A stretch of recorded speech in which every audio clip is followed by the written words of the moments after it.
Olá, me chamo João Victor Moura, sou graduando de licenciatura em Química pelo Instituto Federal de São Paulo, campus Suzano, e venho hoje apresentar o desenvolvimento e os resultados de um relato de experiência realizados por mim e pela também graduanda Starlina, com orientação das professoras Mônica Bianconi e Kátia Regina, intitulado Lavoisier, Sequência Didática usando História da Ciência. Esse trabalho é resultado da primeira regência conjunta feita por mim e pela Esther, enquanto bolsistas CAPES pelo programa Residência Pedagógica.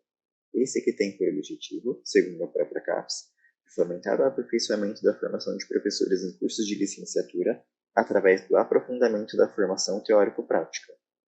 Os projetos do programa têm vigência de 18 meses totais, organizados em módulos que contemplam diferentes momentos da atuação docente na escola, como inventação e observação, elaboração de planos de aula e realização de regências com acompanhamento do professor.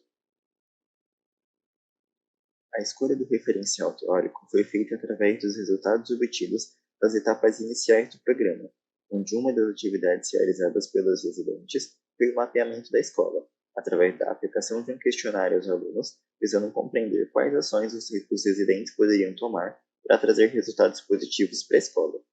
O questionário foi aplicado a um total de 201 alunos dos 3 anos de ensino médio, onde uma das perguntas se referia aos métodos de ensino que menos os auxiliam no processo de aprendizagem deles, como visto na figura 1. Nota-se que tópicos como o uso de lousa e slides apresentaram alto volume de respostas, indicando que os alunos não se sentem favorecidos com o uso desses métodos, que são os mais comumente utilizados em salas de aula expositivas do ensino tradicional, justificando a busca por metodologias que sejam capazes de favorecer o desenvolvimento cognitivo dos alunos. Dessa forma, no período de planejamento de aula, os residentes passaram por diversos momentos de formação, através da leitura de artigos, fichamentos, apresentações, culminando no desenvolvimento da aula baseado no referencial teórico escolhido e estudado, o ensino por investigação. Nos baseamos principalmente no trabalho de Cicerón, intitulado Alfabetização Científica, Ensino por Investigação e Argumentação, Relações entre Ciências da Natureza e Escola, e Carvalho, intitulado Fundamentos Teóricos e Metodológicos do Ensino por Investigação. Cicerón articula suas ideias através dos conceitos de cultura e cultura escolar. Segundo a autora, a cultura não pode ser dissociada do ambiente ou do contexto em que está inserida. Portanto, a escola, enquanto um ambiente que contempla diversas ações características e práticas específicas, contém sua própria cultura, a cultura escolar.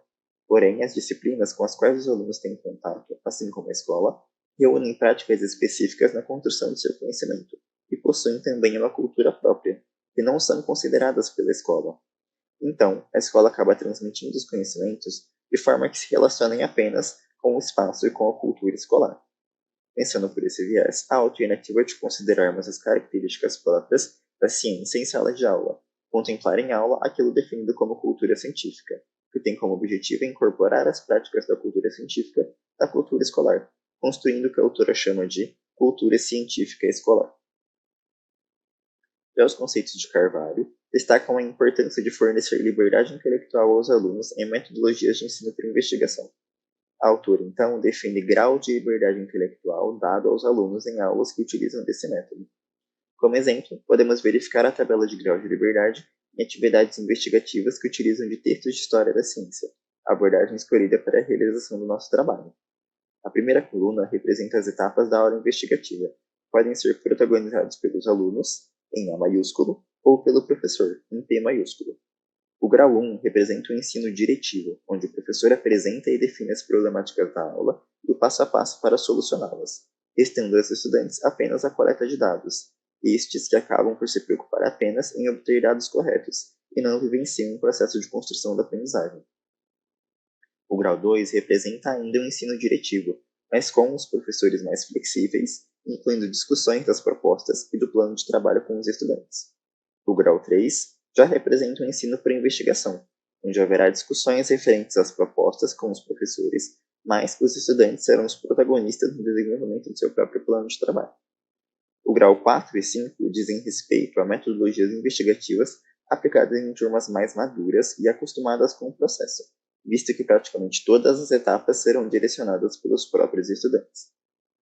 Nesse contexto, decidimos trabalhar com textos de história da ciência, visto que, ainda segundo Cicerón, eles não costumam ser abordados no ensino tradicional, mas a sua utilização é essencial para alcançar o entendimento da construção do conhecimento científico e ajuda na integração entre a cultura escolar e científica. Dessa forma, a aula utilizou textos e vídeos históricos para gerar discussões acerca da natureza da ciência e da caracterização do trabalho de um cientista. O objetivo desse estudo é analisar a efetividade da aplicação de uma sequência de ensino por investigação na disciplina de Química com o tema Lavoisier e a conservação de massa, na aprendizagem de uma turma do primeiro ano do ensino médio de uma escola pública estadual de período integral situada em Ferraz de Vasconcelos, município brasileiro da zona oeste do estado de São Paulo. Nossa metodologia foi baseada em Castro e Guimarães. Inicialmente, a aula teve uma discussão pautada pelas seguintes questões centrais. O que é ciência para você? O que é um cientista para você?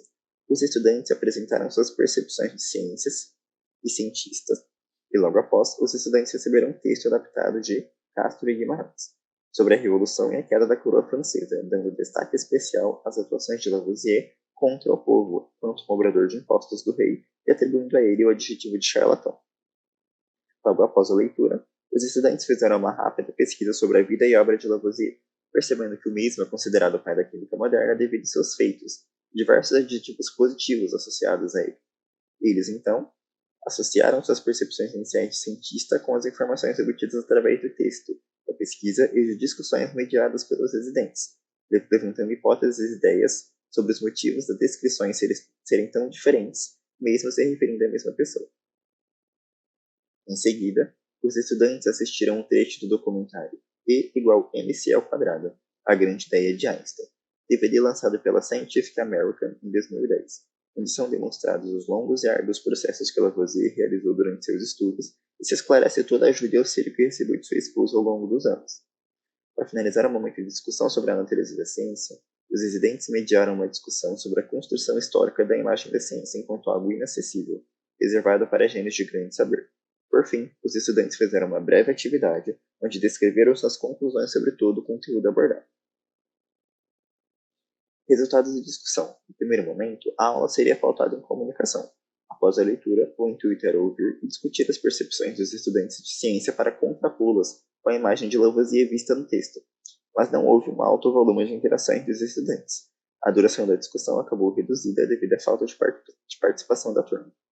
Em seguida, retomou-se a discussão inicial após os estudantes assistirem ao trecho do documentário. Dessa vez, a participação ainda baixa foi mais ativa por parte dos estudantes, que demonstraram ter compreendido as questões referentes à natureza da ciência e registraram suas conclusões por escrito no final da aula, onde algumas podem ser vistas no quadro 1. O estudante 1 disse: Lavoisier foi considerado o pai da química, mas não realizou tudo sozinho. Teve muita ajuda de sua esposa, que traduzia seus trabalhos e desenhava seus experimentos. Ele era cobrador de impostos da coroa francesa, usava o dinheiro para comprar o equipamento. Além de químico, foi um homem cruel de caráter duvidoso. Breve resumo de seus feitos.